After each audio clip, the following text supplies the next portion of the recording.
വിശ്വകർമ്മ സമുദായത്തിന് ലഭിച്ചുകൊണ്ടിരുന്ന സംവരണം വെട്ടിക്കുറച്ച നടപടി പിൻവലിക്കണമെന്ന വിശ്വകർമ്മ ഐക്യവേദി ചെയർമാൻ വി കണ്ണൻ വടകോട്ട്. വിശ്വകർമ്മജർ ഭിന്നിച്ചു നിന്നത് അധികാരിവർഗത്തിന് ആനുകൂല്യം വെട്ടിക്കുറയ്ക്കാൻ സൗകര്യമായെന്നും വി കണ്ണൻ വടക്കൂട്ട് വാർത്താസമ്മേളനത്തിൽ പറഞ്ഞു.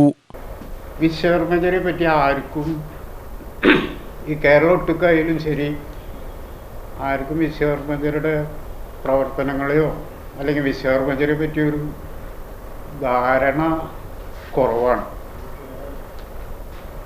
വിശ്വകർമ്മജർ കൂട്ടായ്മയില്ല, വിശ്വകർമ്മജർ ഒത്തൊരുമയില്ല എന്നുള്ളത് കൊണ്ട് വിശ്വകർമ്മർക്ക് കിട്ടേണ്ട അല്ലെങ്കിൽ വിശ്വകർമ്മ സമാജത്തിനും അല്ലെങ്കിൽ വിശ്വകർമ്മ സമൂഹത്തിന് കിട്ടേണ്ട ആനുകൂല്യങ്ങളെല്ലാം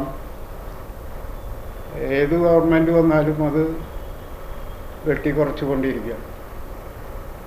അതിൽ ഇപ്പോൾ ഈ അടുത്ത വർഷ ഗവൺമെൻറ്, ഞാൻ ഗവൺമെൻറ്റുകളെയൊന്നും കുറ്റം പറയില്ല, ഞങ്ങൾക്കൊരു 5% ഉണ്ടായിരുന്നു സംവരണാടിസ്ഥാനത്തിലുള്ള 5% ഉണ്ടായിരുന്നു. അതിപ്പോൾ 2% കൊണ്ടുപോകും.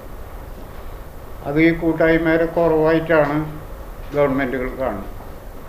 ഭിന്നിച്ചു പ്രവർത്തിക്കുന്ന വിശ്വകർമ്മ സംഘടനകളെ ഏകസംഘടനയാക്കുന്നതിന്റെ ഭാഗമായാണ് ഐക്യവേദി രൂപീകരിച്ചത്. 5% ഉണ്ടായിരുന്ന സംവരണം 2% വെട്ടിക്കുറച്ചതിലൂടെ വിദ്യാഭ്യാസ ആനുകൂല്യം ഉൾപ്പെടെ ലഭിക്കാതെയായി. വയോജനങ്ങൾക്ക് ലഭിച്ചുകൊണ്ടിരുന്ന ആനുകൂല്യങ്ങളും നിഷേധിക്കപ്പെടുകയാണ്.